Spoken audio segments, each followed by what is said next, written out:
નમસ્કાર વિદ્યાર્થી મિત્રો, આપ સર્વ વિદ્યાર્થી મિત્રોનું સહૃદય હાર્દિક સ્વાગત છે આપણી મનપસંદ યુટ્યુબ ચેનલ ગુરુ જ્ઞાન શાળાની અંદર.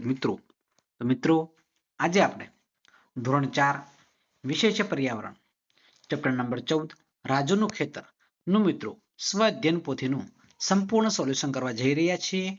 તો વિદ્યાર્થી મિત્રો, વિડીયો તમારે સ્કીપ કર્યા વગર છેલ્લે સુધી પૂરેપૂરો જોવાનો છે અને મિત્રો પસંદ આવે તો તમારે એક લાઈક પણ કરી દેવાની છે. પ્રશ્ન નંબર 1 છે, નીચેનામાંથી કયું સાધન ખેતી કામમાં વપરાય છે?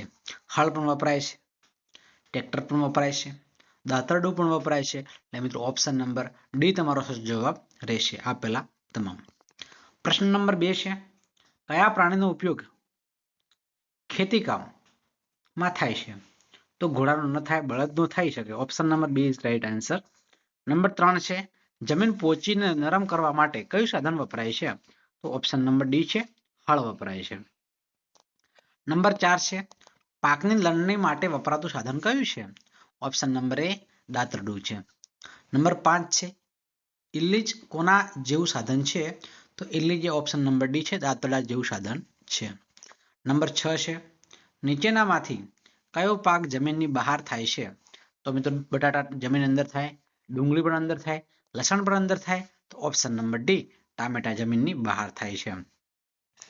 નંબર 7 છે, નીચેનામાંથી કયો પાક જમીનની અંદર થાય છે? ઓપ્શન નંબર ડી મગફળી.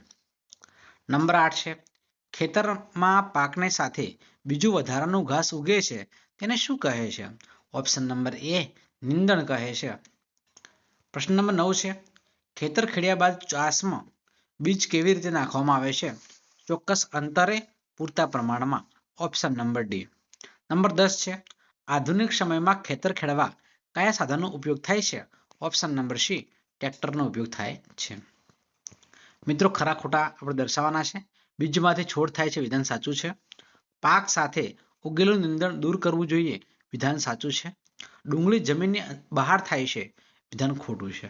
ડુંગળી અંદર થાય. પાક તૈયાર થયા પછી સમયસર લણણી કરવી જોઈએ, વિધાન સાચું છે. જમીન ખેડવા હળનો ઉપયોગ થાય છે, વિધાન સાચું છે. મિત્રો એના પછી કોષ્ટકની અંદર તમે જોઈ શકો છો કે તમારા ઘરમાં મળી રહેતા બીજના નામ લખવાના છે.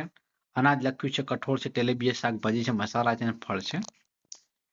પ્રશ્નના જવાબ છે તમારે ઓલરેડી આપવાના છે. ખેડૂત ખેતી કામમાં કયા કયા ઓજારનો ઉપયોગ કરે છે? તમારી આસપાસ ખેતરમાંથી કયા કયા પાક લેવામાં આવે છે? લણણી એટલે શું? વાવણી એટલે શું? નંબર 5 છે, પાકને સમયસર લણવામાં ના આવે તો શું થાય? સાધનો નામ અને ઉપયોગો લખવાના છે. મિત્રો તમારે જોઈ જોઈને લખી દેવાના છે, બરાબર છે. અને મિત્રો કોઈ પણ પ્રશ્ન હોય તો મિત્રો કોમેન્ટ બોક્સમાં કોમેન્ટ કરવાની છે. તમારી આસપાસ એક ખેડૂતની મુલાકાત લઈ નીચેની માહિતી મેળવવાની છે, બરાબર છે. ખેડૂત તમે મુલાકાત લઈ લેવાની છે, માહિતી તમારે પૂછીને મેળવી લેવાની છે. તો વિદ્યાર્થી મિત્રો, આ છે આપણો આજનો વિડીયો. વિદ્યાર્થી મિત્રો, વિડીયો તમને પસંદ આવ્યો હોય તો વિડીયોને અચૂક લાઈક કરજો. ચેનલ પર નવા હોય અને ચેનલને મિત્રો હજુ સુધી સબસ્ક્રાઇબ ન કરી હોય તો ચેનલને મિત્રો અચૂક સબસ્ક્રાઇબ કરી દેજો. બાજુમાં આપેલા બેલ આઇકનને પણ પ્રેસ કરી દેજો, જેથી કરીને આવનારા વિડીયો નોટિફિકેશન આપ સૌ વિદ્યાર્થી મિત્રોને મળતી રહે. ફરી મળીશું નેક્સ્ટ વિડીયોમાં. ત્યાં સુધી આવજો.